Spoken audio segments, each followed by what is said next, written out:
The talk of war, understood in conventional terms, is sprawling over Europe. But for many, that war with Russia has been underway for years. The Kremlin has mastered the art of warfare through sabotage. Will Europe fight back? Stay with me to find out here on Wider View. And I'm your host, Mateusz Mazzini.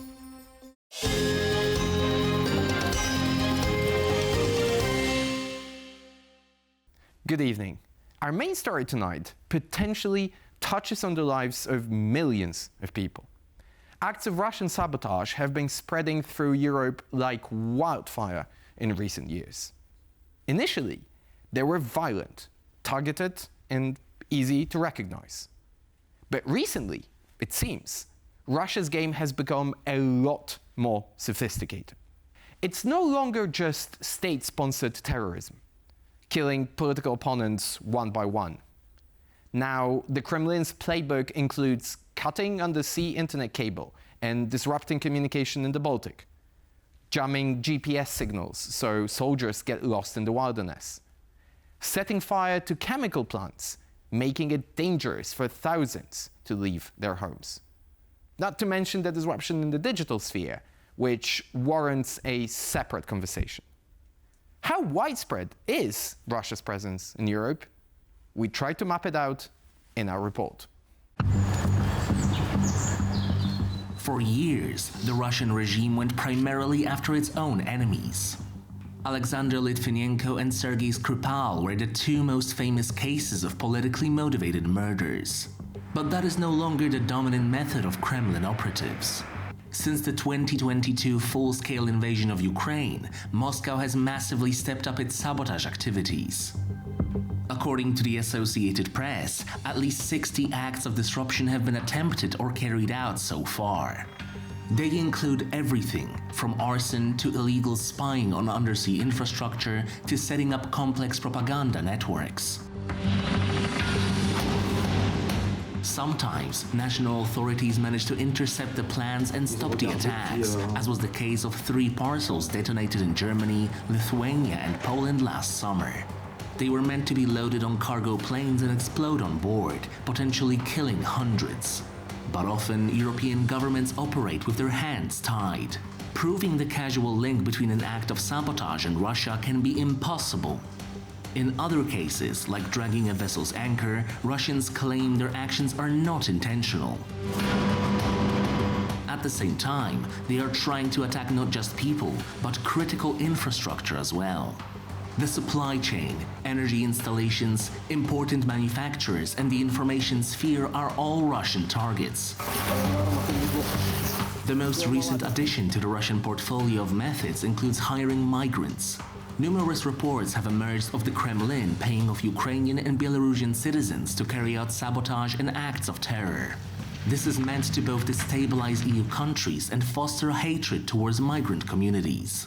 With such a vast array of techniques, Russia has become an existential threat to a united Europe.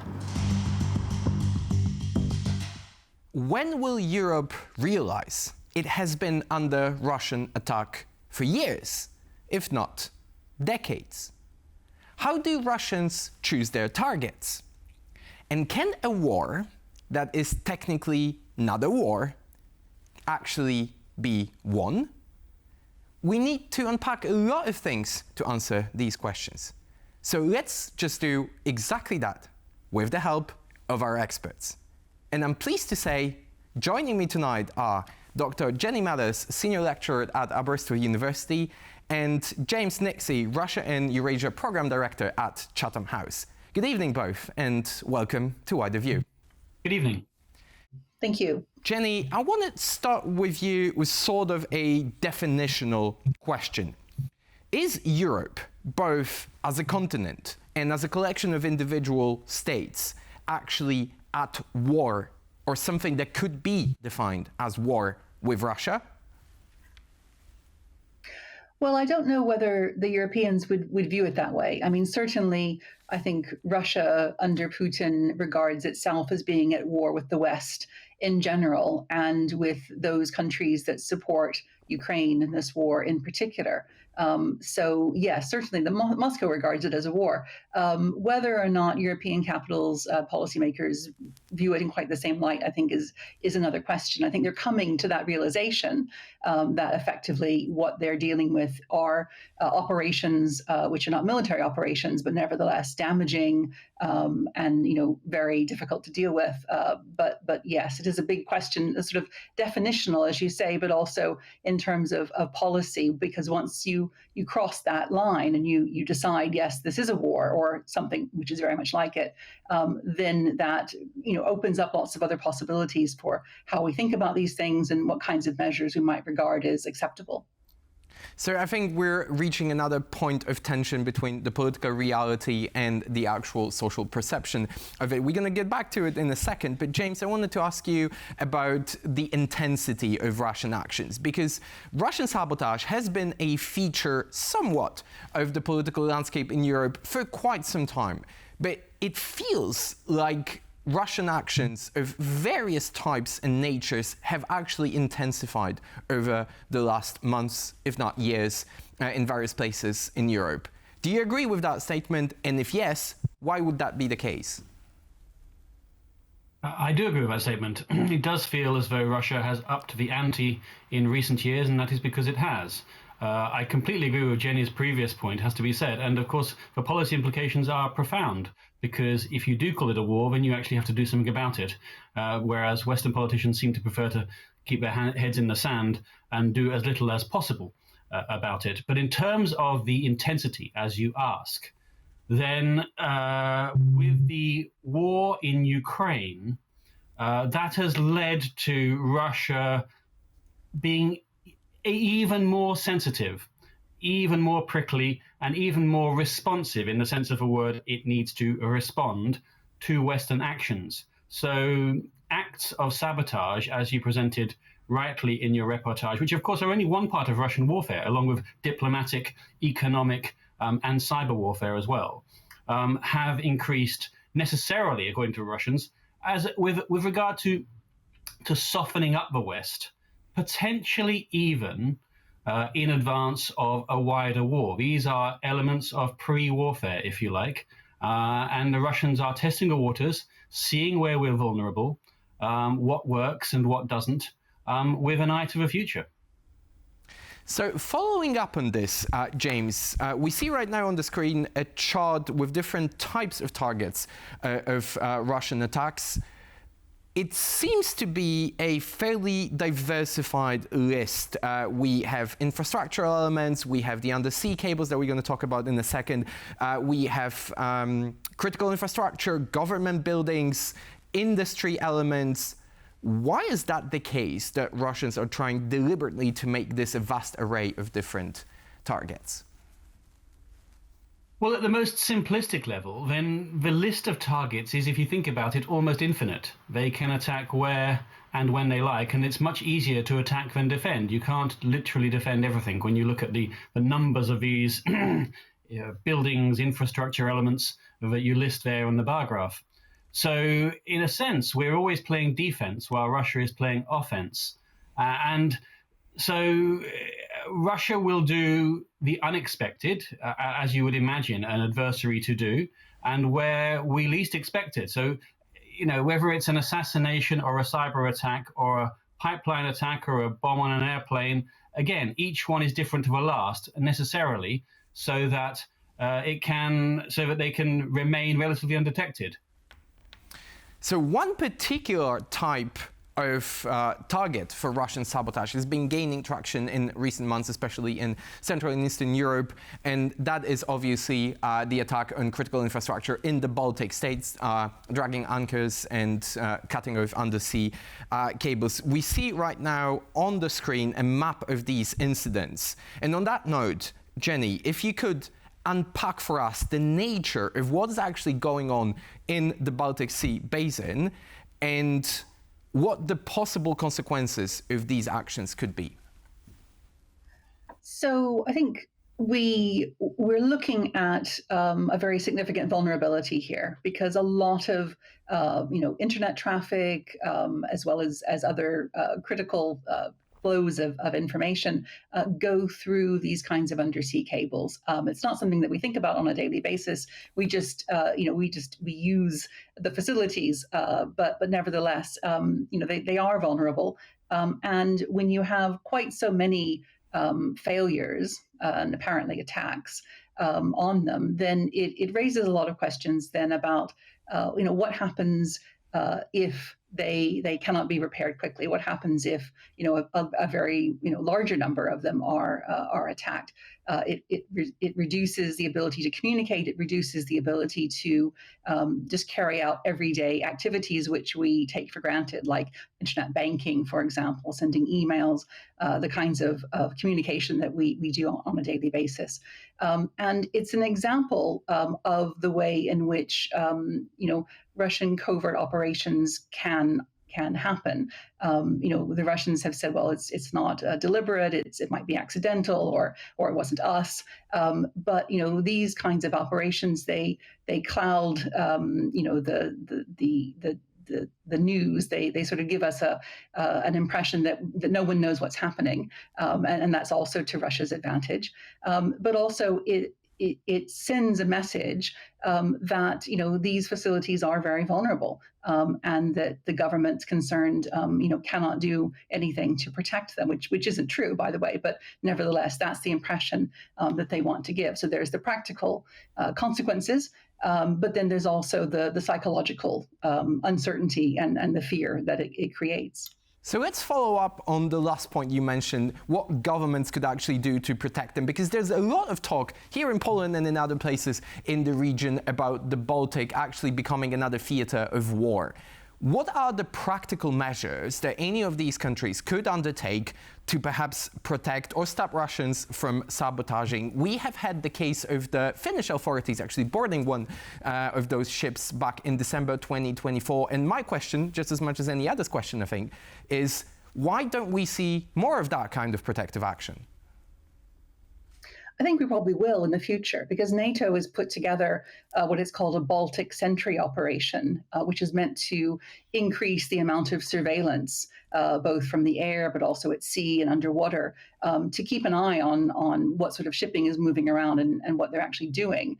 And that allows the authorities, firstly, to gather evidence about what's actually happening, but also potentially to stop it in real time and to arrest the perpetrators. So I think this is an important sort of measure, and it's one where if NATO countries work together, they're going to be able to be a lot more effective than if individual countries are trying to do these kinds of operations on their own. So, James, on that note, I want to come back to you and ask you perhaps to give us a glimpse of something that we might not be aware of, because this is a perennial question of any journalist reporting on this kind of topic. How much do we actually know about Russian sabotage actions, and how much do you know, is being kept out of public sight because it's actually intercepted or blocked by intelligence and security forces of European countries? Well, this is a really good question, and it does link back to Jenny's answers as well, because attribution can be difficult. In actual fact, difficult. When you go back to cable cutting underseas, actually some ships genuinely do drag their anchors accidentally, and so quite a few elements of cable cutting are genuinely accidental. So separating out the accidental from the malign is a difficult task, as I understand it. But your question is a good one, and obviously I don't have access to classified information, so I don't actually, what we don't know, we don't know. But I think the substance of your point is perhaps that governments have been afraid to call Russia out, again, because of the implications. If Russia is shown to have, stated to have designed and carried out a deliberately malign attack, then it does imply that there should be a response. And Western governments have not wanted to respond to each and every incident, at least in large part, because of course they do not wish to escalate. Non-escalation was a feature of the Biden regime, let alone the Biden administration, I should say, let alone the Trump administration. And that's quite prevalent in Europe as well. And such is the of a sheer numbers, as indicated by your earlier bar graph, but actually to respond to each and every attack with, if you like, something in kind would, I suppose, in the eyes of many Western governments, not be appropriate simply because of the quantity. And again, so Russia wins in terms of quantity in many ways. But at the same time, of course, the implication of your question is absolutely right. Not responding at all does indeed show weakness, and Russia historically preys off of Western weakness. And indeed, if you do not deter by denial, deter by response, if you like, then again, Russia will keep on trying it, keep on testing, keep on prodding for our weaknesses, keep on testing the sub-threshold of the Article 5 Treaty of NATO, and seeing what works and what doesn't again. So Russia is learning from its successes, quite frankly, perhaps from its failures as well, but particularly from its successes. So it seems we're facing another instance of Europe being together bigger than Russia, but smaller when we count only the individual states. Jenny, over to you, because there's another topic that's gaining traction in this part of the world, which is the weaponization of the diaspora members residing in different parts of the European Union, which is obviously very understandable from the part of the Kremlin because it's weaponizing the anti-Ukrainian and anti-Belarusian sentiment. But why now are Russians, in your opinion, using Ukrainians, Belarusians, residents of other countries to carry out sabotage or even terror attacks? I think it's a matter of opportunity, really. And I think this is one of the key features of Russian covert operations over many years, going back to the Soviet times, is that you use the tools that are available to you and easy to get hold of. And so over the past few years, with so many Russians having left Russia because of the war, and many Ukrainians being also fleeing from the conflict, Belarusians leaving as well, there's an opportunity to try and use some of those individuals who might be either ideologically predisposed towards supporting Putin or willing to take money and do things which they perhaps otherwise wouldn't do. So they're a possible source of labor. And at a time when Western governments have been cracking down on giving visas to Russians more generally in terms of people in official positions, and they've been cutting back on the numbers of staff in Russian embassies in Western capitals, it's an opportunity to make use of a potential labor source who are already there in place. They don't have to make special arrangements to send anyone to those countries because the refugees are there already. Another golden opportunity for the Russian regime then. But before I ask my next question, which somehow pertains to what you both have raised already, I wanted to play a clip of Richard Moore, the head of the British Foreign Intelligence Service, expressing his views on the Russian sabotage, both in Britain and continental Europe. Let's listen what he had to say. We have recently uncovered a staggeringly reckless campaign of Russian sabotage in Europe, even as Putin and his acolytes resort to nuclear saber-rattling, to sow fear about the consequences of aiding Ukraine and challenge Western resolve in so doing. Jenny, a quick and straightforward question to you. Is the British public aware of the danger of Russian sabotage? No, I don't think so. I think there are isolated reports in the news from time to time about this or that incident, but I think only rarely are they tied together, and there isn't really a sort of a sustained attention being paid to this particular issue because there are so many other things happening in the world to pay attention to. It's not something that grabs the headlines on a regular basis.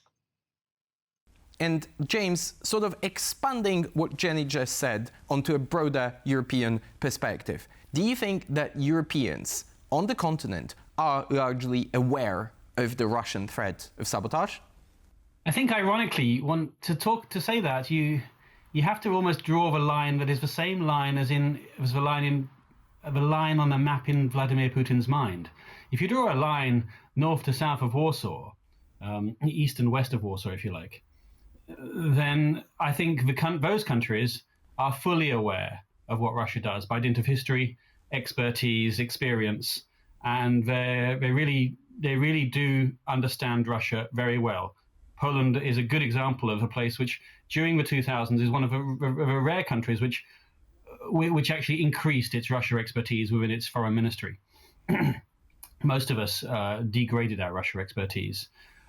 In the West, I mean, I'm just inclined to agree with Jenny. I mean, despite the attacks, whether it's a murder in the Tiergarten in Berlin or of course polonium and Novichok attacks in the UK, despite that, memories seem to be short.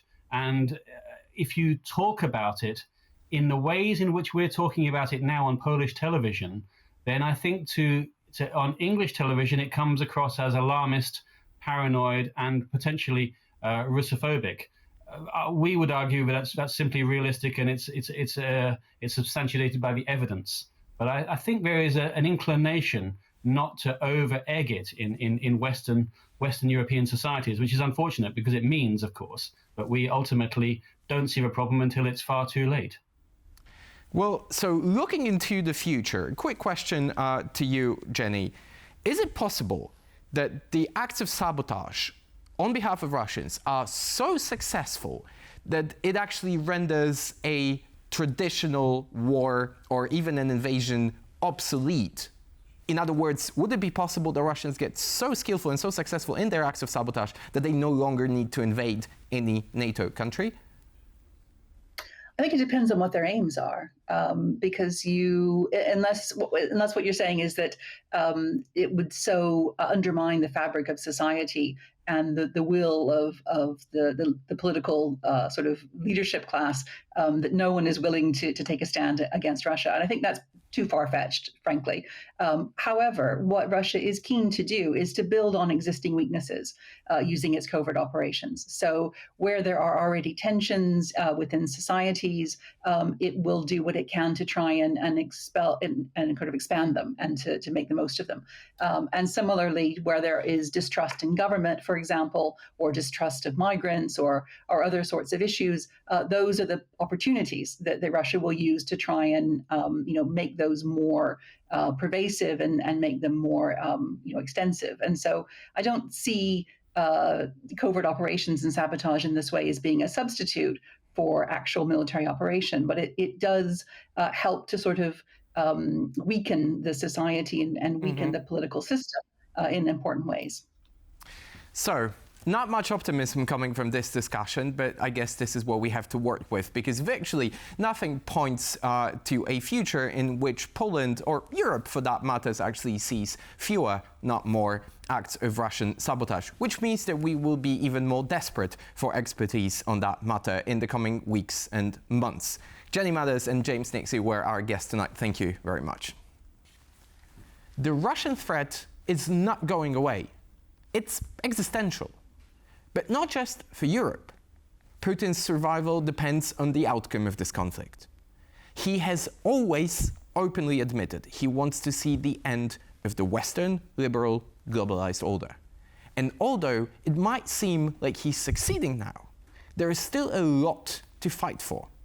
He is not invincible. Thank you for being with us tonight. Next week, we'll try to unpack the dynamics of the new German ruling coalition. Make sure you're with us next Wednesday, follow us on YouTube, and have a good evening.